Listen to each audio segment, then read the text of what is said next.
Senhora presidente, caros colegas vereadores, gostaria de parabenizar o vereador Velocino e seguir mais ou menos a linha da fala dele.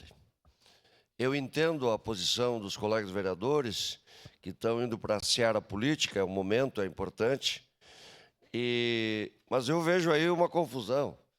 Está se fazendo uma crítica a uma pessoa, e essa pessoa ela participou de 10 secretarias em vários governos, governo Sartori, governo Alceu.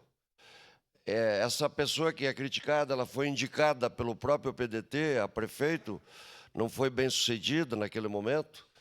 Então, se nós formos aqui pontuar e criticar individualmente, eu que convivo com a política no dia a dia e acompanho a política nos últimos 30 anos aqui em Caxias diretamente, eu tenho dificuldade de saber quem é quem ajudou quem participou do governo tal e etc. E agora está em locais diferentes, em posições políticas diferentes. Mas não é por isso que a gente deva perder a coerência.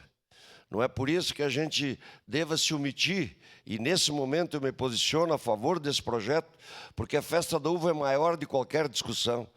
A festa da uva, ela transcende a limitação política ou a exploração política da discussão. Ela representa muito para Caxias do Sul e região.